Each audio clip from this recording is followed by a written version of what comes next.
This has been an extraordinary conference, and I want to compliment all the staff at PCL in the great way that you organized it.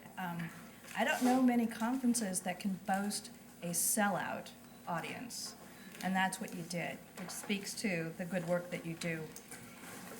This is the final panel, the closing panel. What's next for the Delta? A friend and I in Sacramento, we always say, inquiring minds want to know. I want to think about this panel in the context of really the purpose of today's symposium and searching for solutions, and to think about it also in context of the earlier plenaries that we participated in. This morning, we heard, can you hear? I'm not sure how to. Am I on? All right. This morning we heard the good news that many of the state's divergent water interests may be closer than ever before in a shared vision of how we go forward in managing our water supplies. It's good news. And the second panel continued that optimism, although I think we also heard that some of that convergence of thinking may be fully tested in the days ahead as we work on bond issues and the drought legislation. The underlying question for today's panel, this afternoon's panel, is whether we're on a convergence path for solutions to the Bay Delta crisis. And our panelists will address the different approaches that are underway that are being advanced to achieve the co-equal goals of restoring the Delta and improving the water supply reliability for the state of California, while at the same time protecting the Delta as an evolving place. And they will also provide their views on what will happen next. So very briefly, you do have all of our panelists' bios in your booklet, but I just want to briefly introduce them, and they are in sequence on how they're going to come forward. First is Paul Helliker. He's the Deputy Director with Department of Water Resources for the Delta and statewide water management. Paul is well prepared to be at ground zero for making difficult Delta decisions with his decades of work on environmental issues and water, including 8 years as General Manager of the Marin Municipal Water District. So he's seen it from many different perspectives, federal, state, and local. Next to him is Doug Obegi, staff attorney with NRDC, who has one of the broadest portfolios of interests. He's got 1 foot in the federal courts on the San Joaquin restoration issues, the other in the various state regulatory proceedings on the Bay Delta plans, and then he's got both hands in the development of new local water supplies, most particularly stormwater in Southern California. Next to him is Jonas Minton, well known to us all, the water policy advisor for the Planning and Conservation League, and I will always forever be grateful to him in his role as Deputy Director for the Department of Water Resources on Planning and Local Assistance, where he single-handedly turned upside down the whole process for developing the California Water Plan and brought in true stakeholder engagement on discussions of how that plan would be developed. And I also understand on a regular basis, he's always testing kind of stream flows with his kayaks, just to make sure. And then finally is the Honorable Don Nottoli, a 5-term Sacramento County Supervisor whose district encompasses the heart, the communities and the ag lands in the heart of the Delta. And I have to say I had the honor of working with him when he was a council member for the Delta Stewardship Council, and know him as someone who can take courageous decisions on behalf of both his community and the state of California. So with that, we're going to roll through the presentations. I think 2 of you have PowerPoints, and then we'll open it up to questions. Thank you. Paul Helliker, welcome. Well, thank you, Martha, and it's a pleasure to be here. I know we've got a wine and cheese reception to come up, and we can talk further about all the details here. So I'll try to just give you a quick overview of the Bay Delta Conservation Plan and how it fits into some of the recent activities we've been involved in.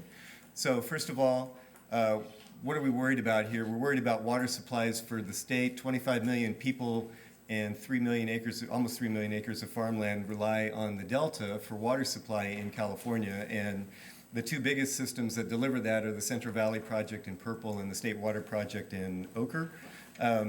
And the Bay Delta Conservation Plan is to help work on the centerpiece of that system there, which is the Delta. And we've seen recently, I think we're down at 12% on average, of average right now for the snowpack. So these predictions seem to be coming true sooner than we anticipated when we did this projection back in 2010, which is based on data from 2007. But this is part of what the future may hold in store in addition to where we are now. The snowpack in California stores about as much water as all the major reservoirs along the Sierra Nevada. So if that's going to come as rain, we hope it would come as rain. We'd be grateful this year if it came as rain, but if it does come as rain in the future and not snow, then we're going to have to figure out what we do to store that. Plus, what are we going to do if that all comes in big storms and the floods that we have to deal with as a result of that. And here's one thing that we have to worry about with those floods are the islands in the delta that are below sea level and the levees that surround those, which are not really engineered to withstand the water that they have to withstand. And they're not really levees, they're really dams. Levees typically just withstand water during high flows. These withstand water 24 hours a day, 7 days a week. And as the sea level rises, which is one issue that we have to plan for, and as the elevation of the levees, or the islands continues to drop because of oxidation of the soil, that pressure on those fragile levees is just going to increase. And the water that we deliver comes from the north. 2/3 of the water in the state falls north of Sacramento. 2/3 of it's used south of Sacramento. But it flows primarily from the Sacramento River down the channels in the middle of the delta to the pump stations. And if we lose those levees, then that's going to change that hydraulic configuration in ways that could be pretty dramatic and disastrous for the water supply for the state. And over the past 75 years, we've seen a number of levees fail. Most recently, the Jones Tract in 2004.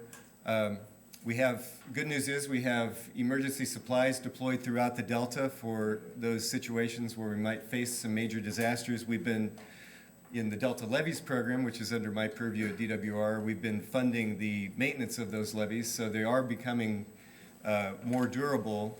But if there's a major earthquake or floods or sea level rise continues to provide higher levels of pressure on those levees, there's a big risk there of failure. And if that happens, then we're going to see large amounts of salt water come in from the bay and replace that empty space that's currently below or above the surface of the land. If it's a big storm, of course, there's going to be fresh water, but after that storm passes, then we're likely going to see salt water. And what we're finding this year is we have to be careful about the salinity that's encroaching in the delta so that we don't compromise our ability to use that water for all the uses that we make of it, including saving water for cold water pool releases to provide temperature control in the upstream reaches.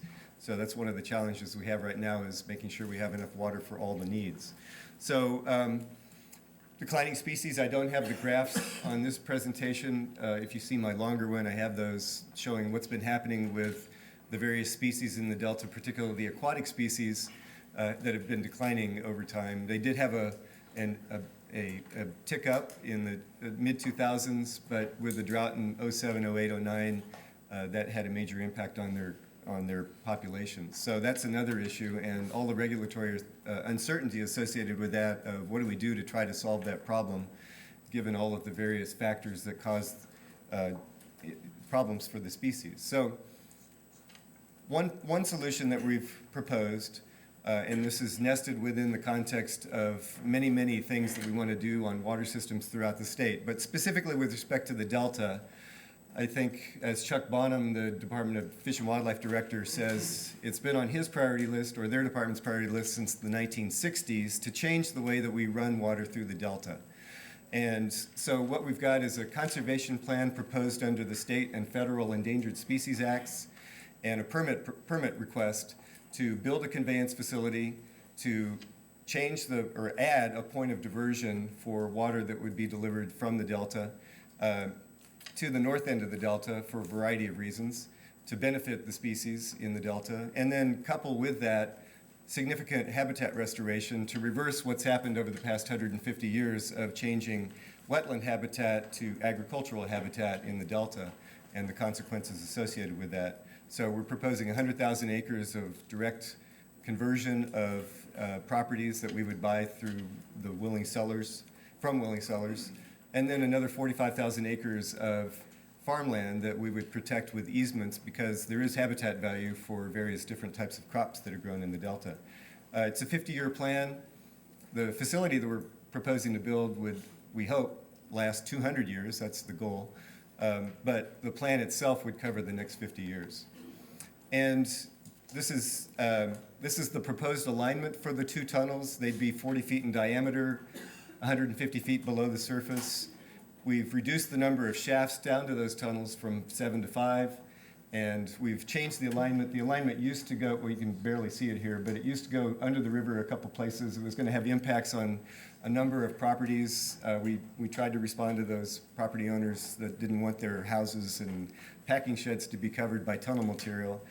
So we've done a number of things, and we've now run it under some publicly owned or conservation-owned properties, which have their own issues, changed the height of the buildings and so on. But it's a system that would be, and I'll show you in a minute what the size of it, but 9,000 cubic feet per second with 3 intakes, 2 tunnels, and a set of state-of-the-art fish screens that would be on the north part of the Delta, which would be dramatically better than the ones that we have on the south end of the Delta.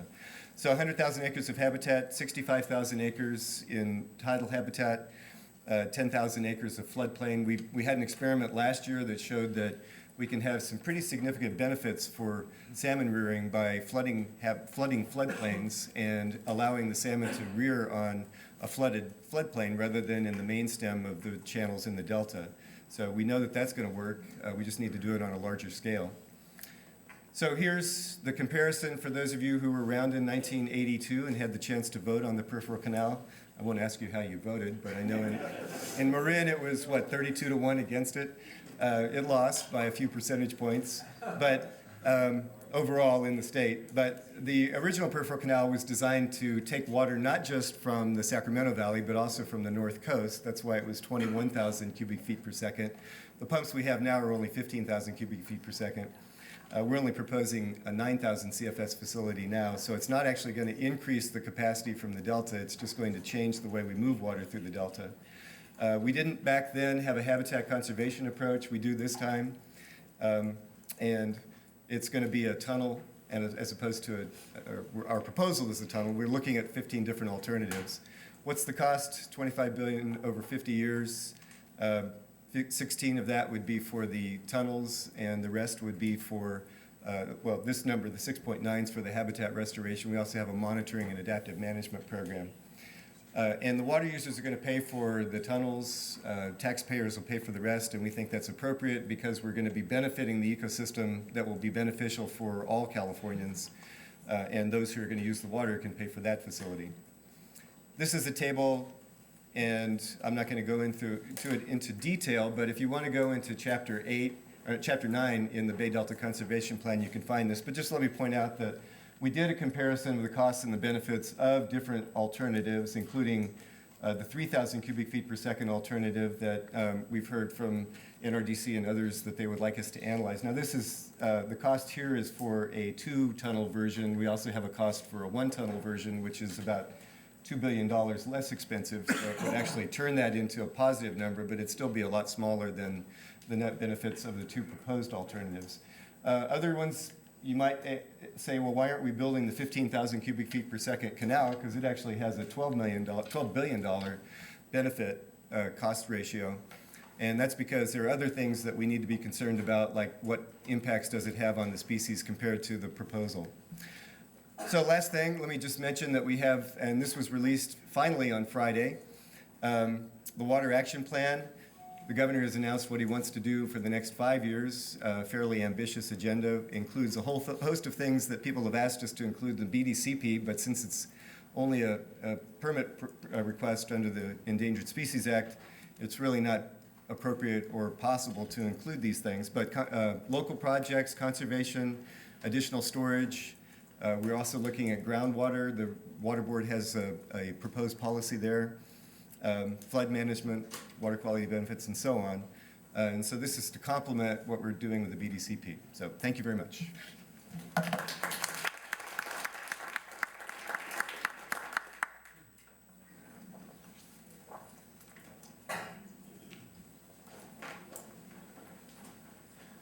So good afternoon. I'm Doug Obegi with the Natural Resources Defense Council.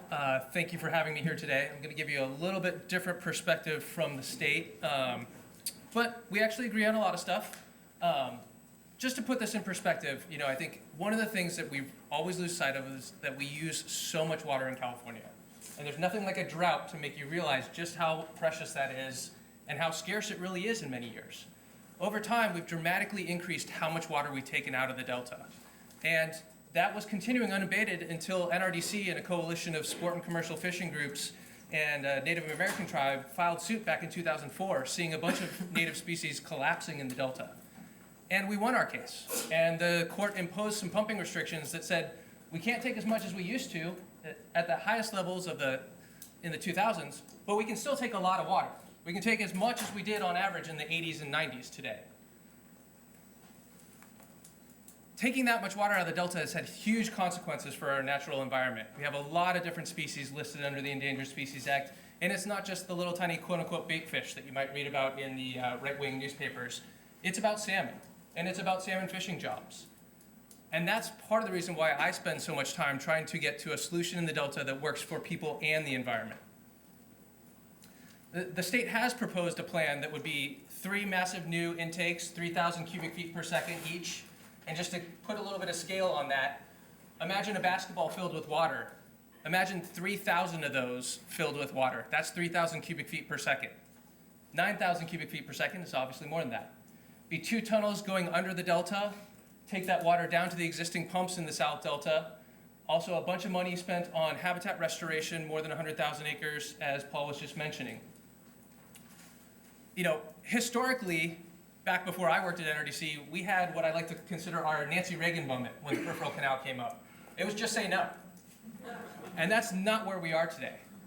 NRDC actually has looked at that science and has real concerns. Both, I spent 2 years of my life in Judge Wanger's courtroom fighting with the department and others about protections with the existing pumps. And I can tell you the existing pumps are in a crappy place, and it is really bad for fish.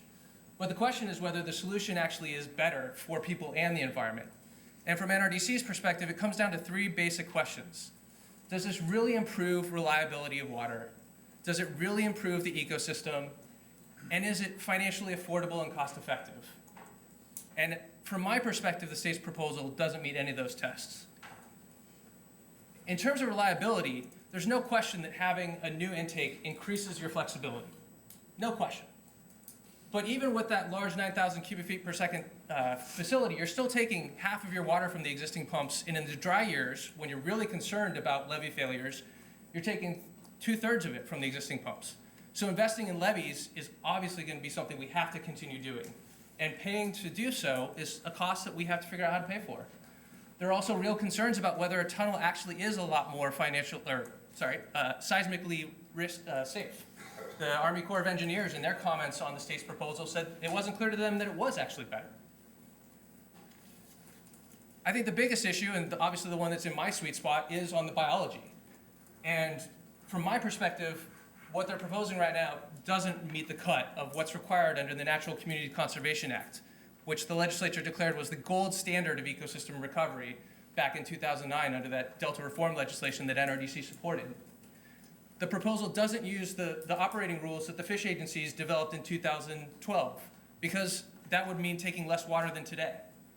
And all the modeling that's come out, even the modeling that ICF, the consultant for the agencies, has done, shows that salmon survival through the Delta will actually be worse, that we'll see reduced abundance of salmon, and that we'll see continued declines of a number of other species. And it's pretty clear to us that flow is not the only problem in the Delta. Far from it. We have water quality problems, we have habitat problems, but dealing with flow is the master variable. And if we don't get flow right, none of the rest of the pieces will come together.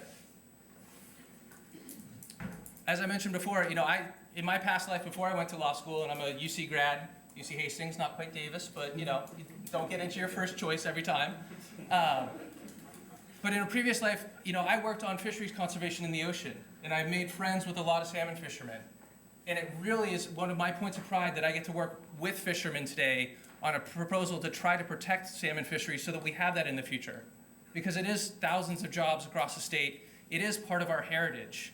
Long before we had irrigated agriculture, we used to have salmon canneries in Fresno. We had salmon canneries all up and down the coast. It's an important part of our heritage, it's an important part of our communities, and it's something we should sustain.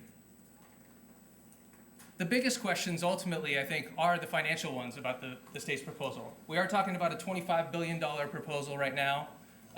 They estimate that the contractors will pay for $16.8 billion. By my count, it would be a lot higher than that.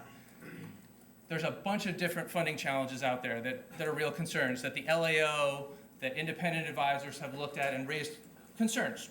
Not necessarily fatal flaws, but real concerns. You know, there's debt financing charges because each of these contractors has to borrow through bonds to pay for this project. You're talking about something like over $1 billion a year to pay for it. And in a year like this, when you're getting no water from the Delta, you still have to pay that $1 billion as a contractor. Real concerns about cost overruns. If you've seen the cost of the Bay Bridge, might not be so excited about seeing a sticker price of $25 billion and wondering what's the final sticker price going to be. Will the state and feds really be able to pay for that $8 or $9 billion of public funding that's supposed to come in? And how much of that really is mitigation for the project's effects versus really conservation of the species? And those last two, I think, are really big, probably less so here than they are in Southern California. And I grew up in Southern California. My family's all down there, so it's a real significant issue for me. Will the urban customers be asked to subsidize ag?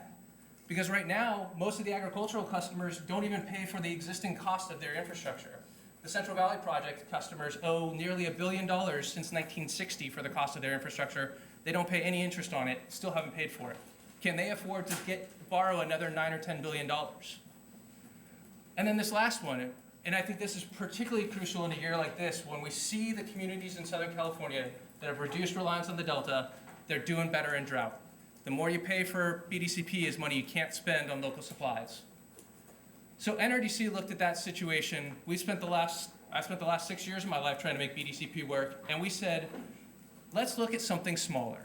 We do think a new facility could be part of that solution, but a smaller facility with protective pumping rules, levee improvements, and less habitat restoration, coupled with investments in local supplies and local storage south of the Delta, we think pencils out. Unfortunately, it's not included in the EIS-EIR. It's not in the range of alternatives. We strongly disagree with that, but nothing we can do about that right now. But by our count, it actually outperforms in terms of both water supply and the finances, as well as in terms of the political support and the ability to get something actually built. For Southern California, this is a big deal because every $1 billion that you spend in the Delta creates jobs in the Delta building stuff, but it doesn't create jobs in your local community. Whereas investing in water recycling, conservation, stormwater capture creates jobs in your community, creates water in your community, and creates local green infrastructure, local parks, particularly in places like LA that are so park starved. And the reality is these communities are starting to make those investments. LA, you know, I love to be from Southern California coming up to Northern California and reminding folks, LA uses as much water today as we did in the 1970s, even despite adding more than 1 million people, thanks to our investments in conservation and recycling and stormwater capture. And there's so many opportunities to do more. LA really does want to reduce how much water they use from the Delta, but it takes money. And that's costs through rates for particularly can hit disadvantaged communities, as we heard in one of the earlier panels. And finding a way to afford a solution that is fair and equitable is really tough. I think LA is on the right track, but again, the costs are real. Just to highlight this point, this is the picture from the January snow survey. Obviously, the last one at the end of January looks a little bit better than this. But again, we're not going to get any water from the Delta for the most part. Doubling down on that investment is a real significant risk. And it's places like Southern California, Orange County, that have reduced their reliance on the Delta that are not having to do mandatory conservation because they're in so much better shape. There's obviously more we all need to do, but I think it's a real step forward that they learned from that last drought and that all of us, both agricultural and urban, also have to do. Ultimately, there's much more water available from these other sources, conservation, recycling, stormwater capture, groundwater remediation, than we've ever taken from the Delta or from the Colorado River. And if we make those kinds of investments, we can reduce reliance on the Delta, as the legislature said in 2009, improve our water supply reliability, and protect the environment. And it's not just us who's doing it, but it is local water districts in Southern California who are making those investments. They're planning to make those investments, and we need to make sure that they can afford to make those investments. Thank you.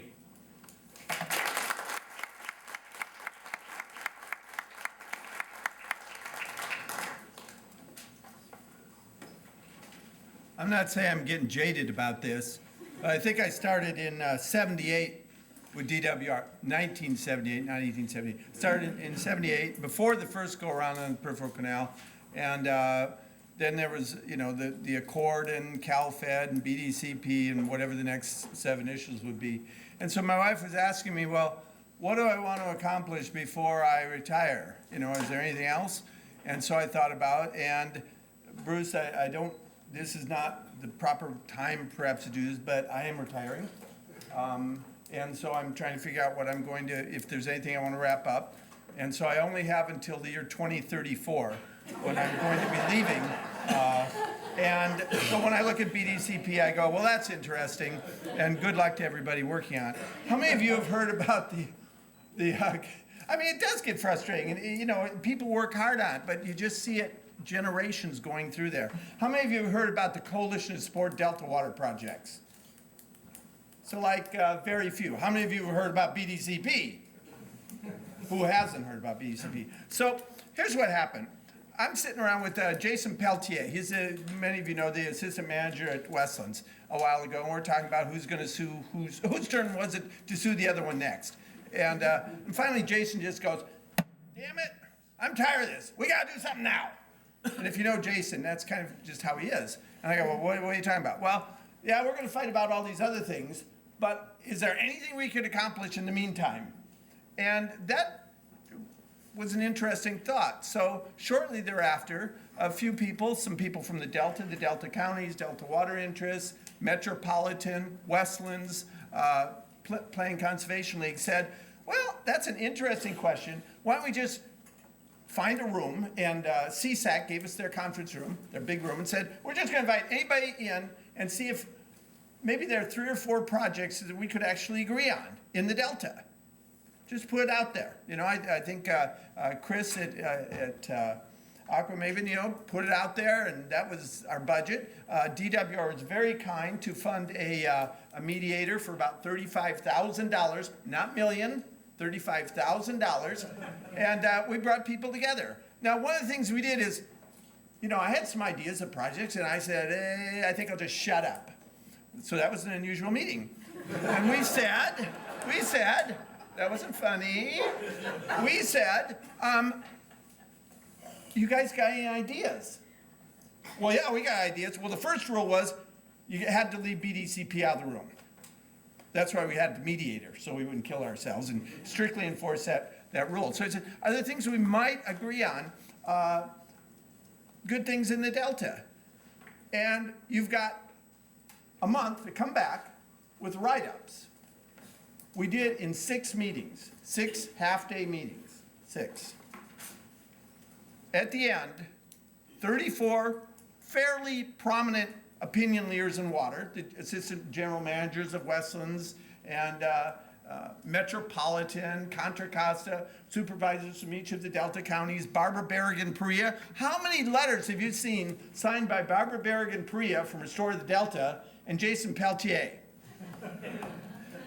Unanimously supporting moving 43 projects forward in 3 kinds of categories. Projects that improve habitat, not general concepts, not theory. We didn't allow that. Said you got to come in with a project and a map, and you got to say, you got to show to us that you've got support from the counties, from the landowners for those projects. Another kind of project was Delta as place. There's projects that preserve that culture, help it economically, socially be viable on a continuing basis, and projects came in for that. And then the last category was Delta levies. And the breakthrough here, I think for the exporters was, they looked at the material being prepared in other processes, which we didn't talk about, but we could look at the material, and said, yeah, even if you built something, on average, half of the water would still be diverted from the South Delta. So I guess those levees in the Delta are important. With 43 projects with that kind of mix. And I will say that since that, or it's an ongoing process, projects are starting to move. Contra Costa Water District with their canal intake, combined with Dutch Slough, there was a synergy of action there. Each was blocking the other from proceeding. There were valid reasons, but they got together and worked it out. They did some sequencing of moving projects forward so that they can both proceed. The levee projects, I'm thrilled that the Department of Water Resources is acting very responsibly. They're due to issue their next funding for Delta levees, and that'll be out shortly, and we're very hopeful. And based on body language, no inside information. The fact that my wife still works, it has nothing to do with it. She doesn't work in that unit. But it looks pretty good that they're going to be giving special attention to key levees in the Delta. So all good stuff. Here are three things that and I want to really thank Paul for that. I mean, he's been a leader. When he came to DWR, we have some different views on other projects, but he's able to work with folks and say, hey, where we can agree, let's move things forward and actually get stuff done on the ground. I got 3 lessons out of this for myself. One is, and this is how we set up this process, this coalition process. First one was, cut to the chase. Don't wait till the end to deal with the toughest issues, like who's going to pay for what, those sorts of things. So we had people identify what the sticking issue was right from the get-go. I said there were 43 projects unanimously supported. Actually, there were 51 that came in. There were 51. Now, there were some that just didn't really have that kind of support. And I thought a very nice and gracious way, I would call them up and say, you ain't got the votes. And do you want to have a no vote, or would you rather withdraw it from consideration at this time while you continue to work on it? It's a nice, polite thing to do. And everyone said, oh, I don't have the votes. Oh. And the votes, by the way, were all unanimous. There was a big thing, is there going to be consensus, whatever, at the end. And there were some that backed off it. But the reason for that was there had to be agreement on them. You had to have buy-in to them. And they could sort of know that a couple weren't ready yet. Now, they're certainly free to come back, and one did and is on the list. So that's the first lesson, cut to the chase. My second lesson is, and I don't mean to be pejorative about it, but this was, now, these all have to be supported by the technical and biological analyses. They have to go through everything else. But if it takes 8 years and a couple of $100 million to try and explain and justify it to people, maybe it's not the right way. I know that bigger projects take more, but you got to have something that sort of makes sense. And if it doesn't, maybe it's time to go back. The last lesson I have out of this that was most important and probably the hardest for me was to ask people rather than telling people. Asking them, involving them. We heard some panels about dams, both building them and taking them down. And one of the lessons I heard at that session from people who have succeeded. I can listen to a lot of people, but I want to talk to people who have actually done projects, is they have listened, they've heard, not only listening, my wife tells me, oh, you're listening, yeah, you're not hearing what I'm saying. And having that kind of iterative process. And so that's been helpful to me. These other issues are going to go on, and they have to go on. I appreciate that those processes are important. But I'm kind of glad that before I retire, a whole bunch of these projects are actually going to get built. So thank you.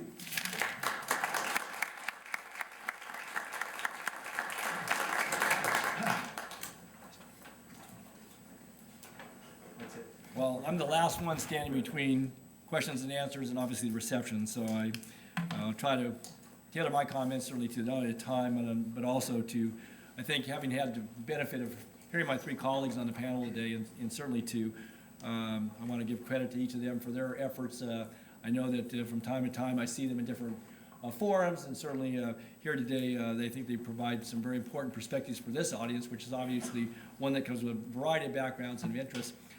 Before I get started, too, I want to thank Martha certainly for the kind introduction and just give a shout out to my colleagues from San Joaquin County. As county supervisors, water is not the only issue. It's a very important issue, and obviously in this day, in this session, is the focus. But county supervisors have a very variety of things we deal with on a given day, and Supervisor Larry Rustaller and Ken Vogel from San Joaquin County, who have again been very immersed. If you want to just raise your hand, if folks didn't know you. And I know they've been here all day as well, and so I would just like to maybe start, and again, having had the benefit of hearing my colleagues, just touch briefly on the BDCP, but also I think part of the challenge that Martha and certainly the organizers gave to us was kind of the what next, and that's where I want to focus on my comments as well. And I would just start by saying, and some of you have heard me say this before, that I find it at times difficult to stomach the descriptions that are made of the Delta and how grim a picture that's painted about the Delta, and that if the floods and sea level rise won't get it, it'll be the seismic activity, an earthquake of some sort. And there's no doubt, I would be the first to admit to having had the good fortune of representing the Delta, certainly on the Board of Supervisors, but in other capacities as a member of the Delta Protection Commission, Delta Stewardship Council for a good bit of time, that there's risk involved certainly in anything we do. But as you look at the Delta and its 1,100 miles of levees, you have a fragile system that obviously in any given year can be certainly under the siege of high water levels, certainly weather, and just the fact that I think as others have talked to, the need to continually invest in our levees, not only from the standpoint of the co-equal goals that have been stated more recently in the Reform Act, but just from the standpoint of what that offers in water supply reliability and protection for the lands and the environs that lie behind the levees and certainly in the riverine system. But I would just note that that grim picture is not totally reflective. It kind of gets down to that analysis about, you know, if we want to do this project, what the costs are going to be and what the benefits are going to be. But the Delta that I know, in addition to the one that has all those elements that we talk about in documents that are thousands of pages long or in descriptions of certain projects, is one, and it goes back to what Martha said, kind of opening up the panel here today. And the Delta has a place, but not just a place, but a place where people live, where they make their lives, where they have for generations, where they make their homes, where they produce a tremendous amount of agricultural food and fiber for not only this region, but for the state and the nation and around the world. It's also a wonderful place from the standpoint of the environment and treasured as far as some of the, not only the fisheries, obviously, that are being very threatened by some of the things that go on, both natural as well as man-made. And it's a place of great beauty. And I describe it as a place of majesty and wonder. And it has several 100,000 residents who reside in not only the legal Delta, but many, many millions of people that I think appreciate it. And yet, I do recognize that there's a lack of understanding, and I think sometimes a lack of appreciation, not only for the Delta as what it means to water reliability or a unique ecosystem, but also what it means to California, to the west coast of the Americas, and certainly to the people who live there, who I believe have been good stewards of not only the lands, but of the environment over the generations since California was first settled, and even before that. And so I guess I say some of those things because I think that's the perspective that, as a local official, but someone who has come to know many of the families and people who inhabit and reside in the Delta, and certainly have had a chance to sit on panels over the years and get a chance to know folks who appreciate the Delta from a variety of perspectives. It is a very treasured and yet fragile place. And so I think today's discussion, the discussion that's going on and has been for several years, the focus, not only how you might move water either through, in, or around the Delta, but also, you know, what do we do to help the fisheries recover, to work to protect the species that, whether they be the birds of the air or the critters on land or those that reside in the waterways, and also what we do then to protect the wonderful assets that it means from a standpoint of the agricultural production, as I said, but also the recreation and the enjoyment of the Delta. And that doesn't get lost in all the discussion, but I think it kind of falls down sometimes to the second tier. And so I think it's important, as was pointed out by Jonas and Doug and even Paul in their presentations, about making that ongoing investment, not only in what we might do to further address the issue of how water moves, as I said, through the Delta, and or in the proposal that the one that I certainly take exception to, being the twin tunnels. I do think that that massive project and its impacts not only on the landscape, but on the people and on the environment is one that could be avoided, even with the benefits that are noted in that large document. I think that what that document ultimately says is that it's going to have a lasting and significant impact. And yes, it will produce some good results to address certain issues, but I do believe there are better ways, and that's part of what I wanted to get to in some of my comments today. And on top of that, it was alluded to, and I appreciated the presentation that Paul made about the impacts to lands that either would be conserved or acquired. Those are lands, in a lot of cases, that have been productively farmed for many, many years, maybe behind levees that are fragile, and yet they are, in a lot of cases, in private ownership, some in public ownership.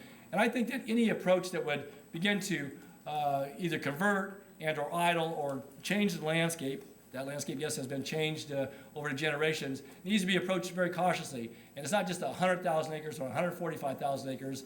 It's the impacts, if you look at the entirety of the Delta, where you have about 700,000, 715,000 acres in total, and you take a full 1/6 of that, that, I believe, will forever change a lot of the underpinnings that actually not only, I think, are the underpinnings for the culture and the ongoing life in the Delta, but also the agricultural structure and the recreational structure. And again, I don't have a crystal ball, so I can't predict with certainty, but I do believe that over that 50-year period, if that amount of acreage is converted, yeah, it will change into something else that may have, again, benefits in other categories, but that as it relates to the Delta towns, the Delta communities, certainly the counties, and the Northern California region, I think it will change in some negative ways the ability for those communities to thrive and prosper as we all want to in our respective communities. And I missed a point a moment ago. I was going to mention about the short-term projects and near-term projects. I think that effort was one that was well-founded, certainly, and having a diverse number of folks come together, both from the local, state, as well as the national perspective, and from environmental and agriculture and interests up and down the state. What that says is that people can find common ground. And again, the big gorilla in the room, I've said this many times before, is not just BDCP, because I think it has certainly some positive components as you look to trying to do conservation measures, but the conservation measure number one, the twin tunnels, I don't agree with that. But I think that if we look at the projects that we can begin to do, to invest in levees, to invest in the habitat restoration in a way that certainly is precise, but also begins to address the issues as it relates to some of the failing species and some of the downturn in the fisheries. And part of that, again, it relates to what's on our minds every day now, and that is the availability of water. And our point, certainly from a local perspective, is that BDCP, for whatever merits it may or may not have, doesn't create any new water.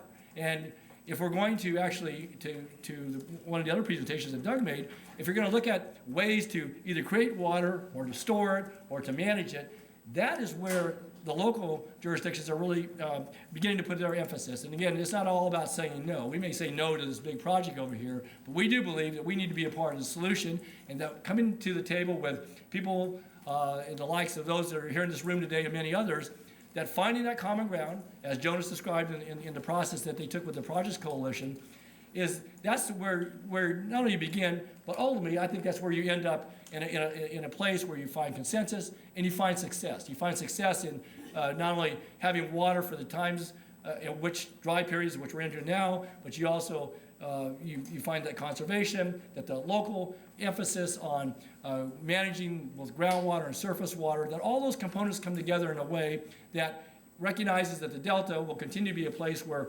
water will move through. But I think finding a sustainable yield, and that's a number that obviously is very politically charged. But I would just say that it is something that we recognize that having clean water flows through the Delta is important to the fisheries, to the bay. It's important to the farmers in the Delta. Certainly, it's important to the water projects that move water to the Central Valley and to the Southern California. But we also, I think, need to come to a point to recognize that there's not an unlimited amount.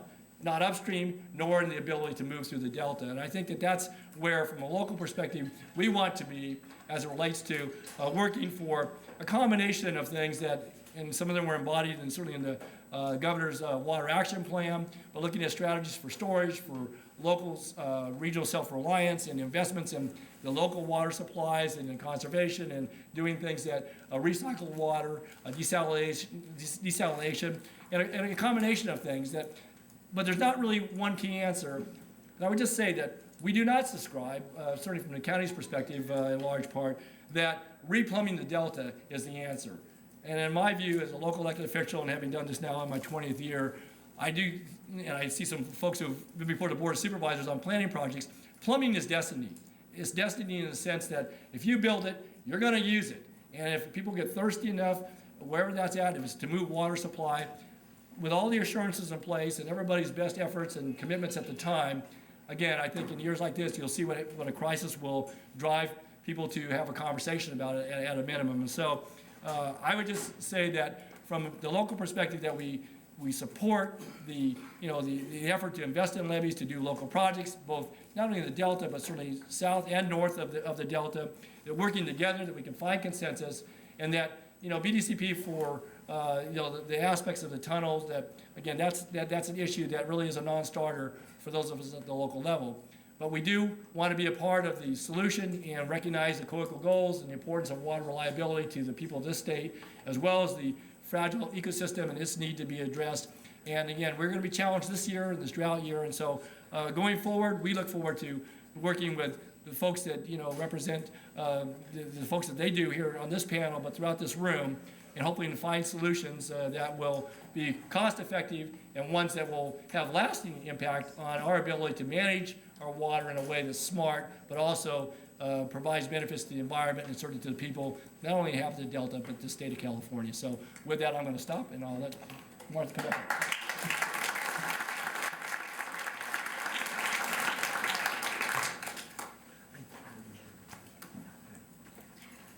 Thinking about how to start this conversation besides just opening it up.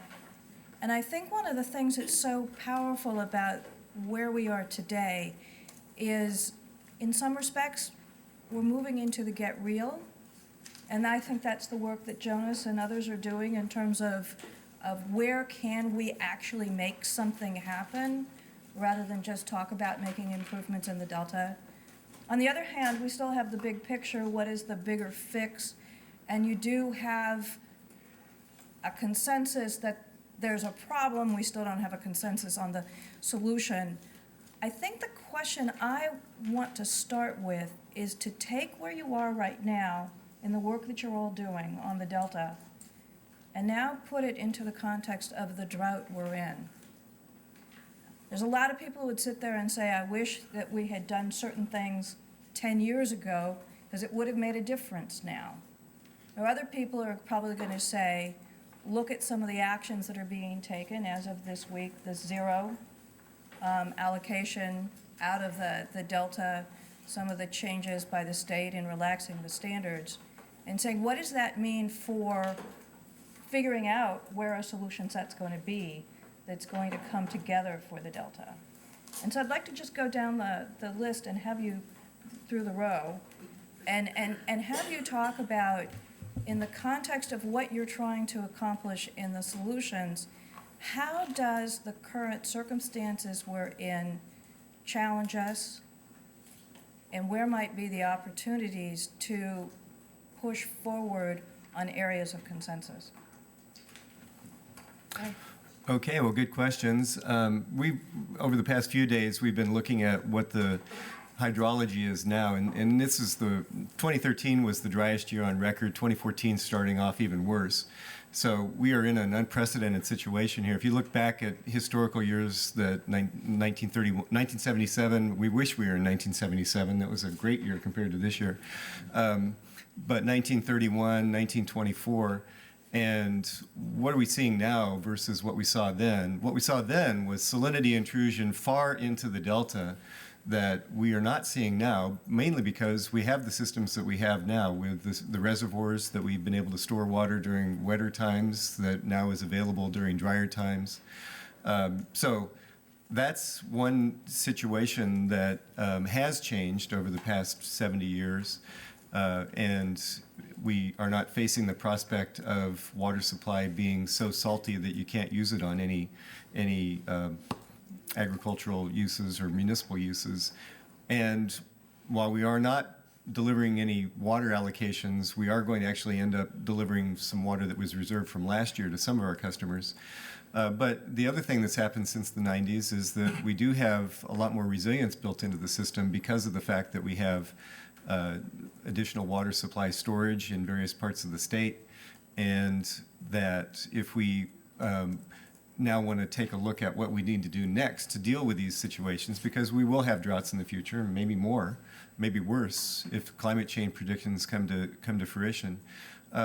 But during those wet times, we need to be able to move that water if we do have storage. If we build more storage, we've got to be able to use that storage. And if we can't move it because we continue to have problems with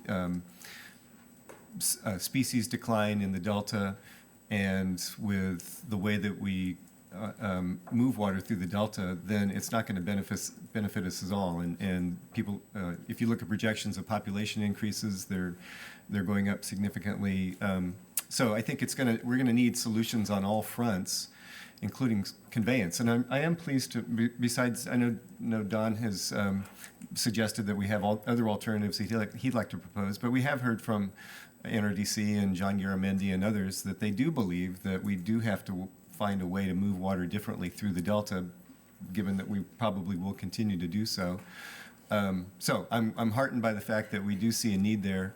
It's just a matter of what's the right size. And one thing I didn't mention in my conversation earlier, which may not necessarily be self-evident when people are looking at BDCP, but it's a voluntary program, and it has to be cost-effective for the people that are paying for it. So if we don't have that element, then we're not going to have a project and a complete solution that BDCP proposes. So that's one element that we have to make sure. And a 3,000 cubic feet per second facility is not going to be economically justified for those people that are paying for it. So that's one problem that we have with that solution. Doug? I think it's really hard to predict how people are going to respond to the drought, in part because this could be the last year of the drought, or this could be the first year of the next 10 years, like Australia. And that is one of the real difficulties about drought, is that it is unfolding in slow motion, and you never know when it's over until you can look back on it. I agree with Paul that one of the big differences we've seen from this drought to 77, 78 is that we are much more resilient, or 87 to 92, because we've invested in conservation and local storage and water recycling, and we have these huge opportunities to do a lot more. You know, the single largest river in Southern California is the Hyperion treatment plant. It's the treatment plant that runs year-round, releasing all of the a lot of the wastewater of the LA Basin treated into the ocean. We have a huge opportunity there, and I think there is a growing consensus, particularly as people around the state see that Southern California is the one part of the state that is not imposing mandatory rationing because of these prior investments. You know, in 2011, I was in federal court arguing over protections for salmon and Delta smelt when the Bureau of Reclamation and DWR had to come up to the judge and say, you know what, we've stopped pumping entirely because there's no place to put water. We've completely filled every reservoir, and for the first time that I know of, we actually turned off the pumps entirely. They never get turned off under the biological opinions, but there was no place to put water. So I do think that's changed our perspective on the idea that local storage is important. You know, I think north of the Delta storage, big new reservoirs, that's going to be always going to be environmentally contentious. But south of Delta storage, so that you can take more in wet years, we took record amounts in 2011, more than we ever had before. There's the possibility to take more in a safe way in really wet years, but that has to be paired with taking less in dry in that big gulp little sip, and that's the real challenge. And I think ultimately, the biological science is very clear that we have to take less water from the Delta. The political science is far from clear. And that's the real challenge, is how do we get those two different disciplines to work together? Because ultimately, I think a 3,000 CFS facility actually could work. I don't know that it's the perfect answer, but I think if we know we're going to have to take less water from the Delta on average, and we know those wet years are infrequent, I tend to think that somewhere in the 3,000, 4,500 is gonna be the right size, but until we do that modeling, I can't know for sure. Just for accuracy, we claim that we gave the 3,000 CFS idea to NRDC, but we got it from Contra Costa. Greg Gartrell, who's was an assistant manager, who does run numbers. So it actually did not start with the environmental community. Here's my prediction. 2014, what's gonna happen this year? People are gonna scramble. It's real-time adaptive management on an almost hourly basis. Do you open those cross gates or do you close them? You know, is it daytime or nighttime? Did anybody see some fish coming? You see any fishermen catching something almost like that, screw traps and so forth? What's the governor said about it? Here's what he said. Well, we hope in 2014 we'll make some progress in BDCP. That was his statement in the State of the State speech. He doesn't want to get too involved in it this year, so it's going to simmer. Just going to be up there bubbling, you know, and there's a time period for comments that may be extended and so forth. What's interesting to me is not 2014, but it's 2015. As Paul mentioned, already one of the things that they are focused on, quite rightfully, is what do you do with carryover storage, if you have any at all, for next year? What do you do with fall run salmon that will be an immediate issue? What do you do with other fish species? And what do you do for water supplies next year? I do disagree that, I don't think this is an urban issue. I don't think it's the urban drivers.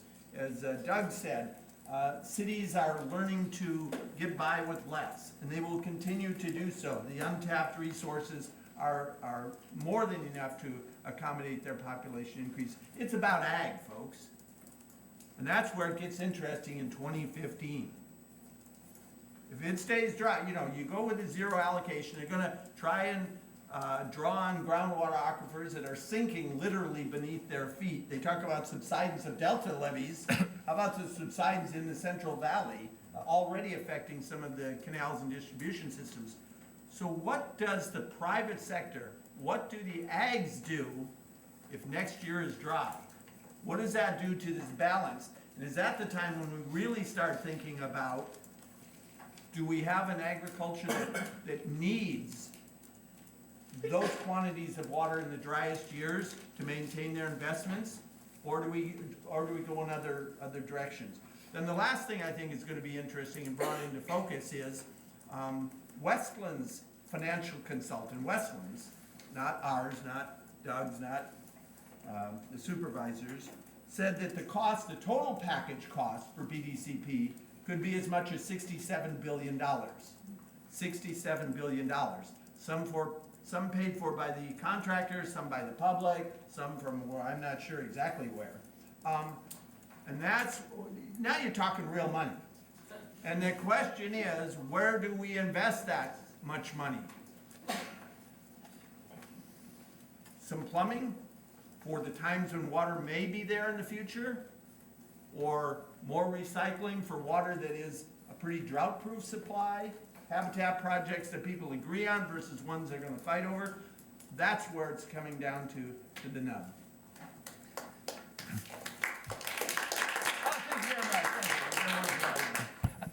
I would just say that one of the things that's certainly apparent, certainly for any of us in Northern California, and it's certainly discussed in the BDCP, but obviously BDCP is in the form of a draft document at this point in time, but we may get a chance to experience what Deadpool in Folsom Lake is, and in Folsom Reservoir. And as a local elected official, one who obviously represents Sacramento County, that certainly is a concern for our residents, but for the broader, obviously, impact that it has on all the downstream users. If you don't have water that's available, obviously for use in homes and in businesses, but for all the other beneficial purposes that water is utilized for. And the American River, for those that have seen it in recent days, is certainly a very, very low ebb. And you think about today's February 1st, and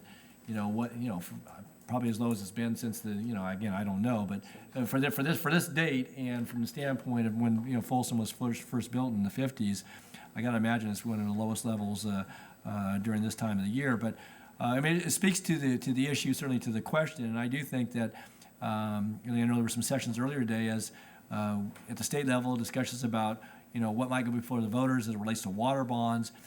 To comments I made and others that have been said here in response to the question, I think, where is that we make that investment? We're going to have, for the first time in a generation now, we've had some, dry periods, but, this could be, and it looks like it's, going to be worse than the 76, 77, that if that's the case, then what do we do, certainly individually and collectively in our communities, but then more broadly, if we're going to prepare ourselves for whatever may come, and I think Doug's comment is that, it rolls out kind of day by day, season by season, but, where do we make those investments? And I think that to the, both certainly to the governor's credit, to those that worked on the, the water action plan and some of the things that have been talked about here today, that it seems to me that those are smart investments, that the way we personally use water, conserve and recycle, but also then generally the choices that will have to be made ultimately if this continues. And I think, the investment that we can make in storage and in some of the systems that would help us better manage and to provide for water in a way that, helps us, both, in the business format, agriculture, but also in the environment. And so I think we are at a very pivotal point, not just because of the drought, but I think in light of the conversation that's been going on, discussion about, going before the voters. And, if that doesn't come to pass, it's not going to, I don't think it goes to the back burner. I do think that this is going to be something that we may be at a point in time where we have made come to a crossroads, and then we make some choices about how we go forward, not only with BDCP or some of the things that are currently on the docket, but long term in what we do in our communities and in our state as far as agriculture and business investment in growing communities with a growing population. So again, I think that it's going to be, we are living in interesting times, and we're all part of that conversation. Okay. Let's take our last few minutes and have questions. Yes, Sage. Paul, I'd be interested in your thoughts about the portfolio alternative. Of course, I've had a lot of history with DWR and trying to get alternative projects in EIRs, and it seems that there is a certain resistance within DWR to really explore broad alternatives to projects.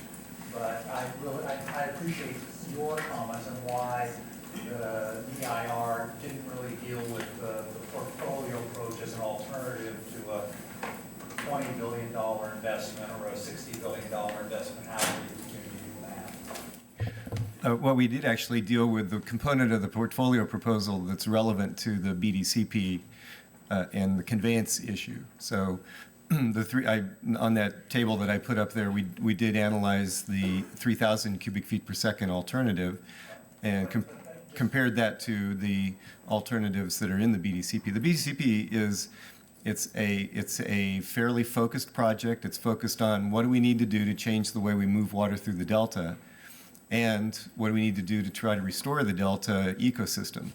Other projects around the state that are local supply projects and so on are really more relevant to local planning efforts. We can support those with money from bond measures with integrated regional water management, for example. Storage is more of an issue that it can be both local but also statewide. But all of those elements that are in the other elements that are in the portfolio proposal, and by the way, we didn't include those in the cost of the analysis for comparison purposes, but I think there's no doubt that we need to do those. That's why they're in the governor's action plan. That's why they're part of the planning process that we're in the middle of. But it's not relevant to a habitat conservation plan and a proposal under the Endangered Species Act, which is what the BDCP is. So that's why we've been very clear from the very beginning. And the need that we have is this, like Chuck Bonham says, this one last component of the state water project needs to be fixed because of all the risks that are associated with it, and that's what it's all about. set in the context of all of the other actions that we do need to take around the state to plan for the future. Response? Real quick? Just really briefly, I think we have a difference of opinion about what the proper scope of the BDCP should be. Obviously, if you go back, the CalFed EIR included investments in local supplies. And I do appreciate the department coming forward and admitting that the alternative that they included, that 3,000 CFS, is a 2-tunnel, not 1-tunnel, and that it is $3 billion more expensive than what they had originally responded back to San Diego County and to others about. So, acknowledge that they made that $3 billion mistake and that they owned up to it is a good thing. But ultimately, I think, whether it's from the contractor's point of view, where their lawsuit over the Delta plan saying that you have to show how you meet water supply if you reduce flow from the diversion as a CEQA matter, whether you look at it as sort of a statewide investment and look at it at a programmatic level, there's obviously, 5 or 6 different ways you could include this as part of an EIS, EIR. Ultimately, that was not the path they decided to take. Question, go ahead. Hi, I'm Carrie Timmer with the Sierra Business Council. I realize this is a panel on the Delta pretty specifically, but I wonder what role you see for investment in the upper watershed, for example, to enhance natural storage as opposed to simply the built storage options.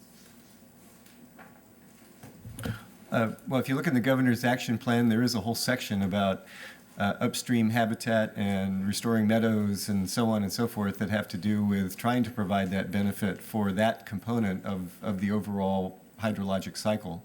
So that's something that he recognizes that we as an administration are considering to be a high priority. And I don't recall all the specific action items that are in there, but there is actually some funding this year in the budget to pay for that component. I think it's $40 million from cap and trade money.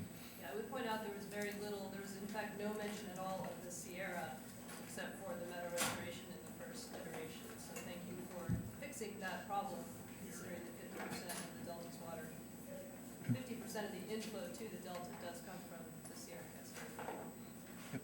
Last question? Martha, if I could, just on that, I just want to say that even though we might think the Delta is the center of the world, I will tell you that we recognize, certainly from a local level, we've had conversations with our, not only fellow supervisors, but other agencies and interested organizations, certainly in the Sierra, recognizing that's, that's where those watersheds, begin, and that we've expressed concern, too, that, not only the fate of the Delta, but that a lot of this being talked about, certainly the impacts will travel upstream, so to speak, because the ability for those communities to not only have the investments in their own pursuits, and whether it's recreation or timber or fisheries and or the communities, that's very, very important because, again, as you said, 50% of the water that runs through the Delta emanates from those watersheds, and so we certainly would encourage, and I know we've reached out to our colleagues in those areas up and down the slope of the Sierras to and as well as in the Northern California, indicating that we do believe that any solution has to include those areas as well. So I would just outline that for you. Last question? So, Jonas, you mentioned ag as, having potentially a really big problem starting next year if there's a continuing drought. I wonder, to all of you, what do you think it's going to take for us to get to a point where we can begin to have a conversation about the total amount of water that's being used by agriculture and balancing that? Because we can talk a lot about agricultural use efficiency. Everyone's for that. On the other hand, I read an article in the LA Times business section a few weeks ago about the number of thousands of new acres of almond orchards that have been planted and how those folks are making a ton of money. Those trees suck up a lot of water. So I'm just wondering, how do we get the sort of to the balance on that issue? Well, let me observe that, as Tim Quinn said this morning, much of ag's problems with water supply are not tied to this drought. This drought's making it worse. We're in an overdraft, groundwater overdraft, largely ag, and how much? Nobody knows. 2 or 3 million acre feet a year, which is translating into deeper pumping, poorer water quality. As I was telling some people, a Westlands grower tells me he's pumping for more than 1,000 feet and he can only use that water if he blends it 50-50 with fresh water if he can find it. Because there's so much boron down there that it'll kill his trees. So even if, and they're just chasing it down, and as I also mentioned, land subsidence is affecting their canals and so forth. So it isn't just something long-term, something tied to this drought. That level of every year irrigation is just not sustainable, no matter whether you build those tunnels or not. No one brought up the SACB the cartoon. I thought it was pretty good. But the idea is, obviously with the tunnels, if you have enough water, you take it and store it somewhere. The problem for agriculture with that big gulp, little sip, the problem for it is if they pay their share of the tunnel costs, if they pay their share of the annual $1 billion nut, the mortgage payment, they are going to be less inclined to store water, which might be lost the subsequent year. They gotta sell crop every year as much as they can. So still, it would be agriculture driving this process much more so than the urbans. With that, I'm going to close this panel. I think one of the things I'd like to add to the prognostication on the future, I look at the 2014 drought that we're in right now. I look at what's coming in 2015 if we don't get rain, and I would argue that everything that these panelists have agreed upon on the issue of we're all in this together and we need to build more resiliency in the system through water efficiency and local water supply development will come home in spades.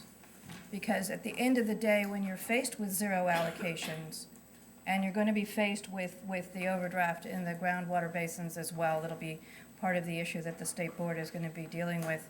But I think it restructures the very essence of the way we use water, both in the agricultural and in the urban settings. And so with that kind of a shock wave going through the system, it's going to be very interesting to see if a lot of the recommendations that relate to the improvements and how we better manage water supplies will come back around and then inform these ongoing efforts to address the Bay Delta problem. So with that, would you join me in thanking our panel?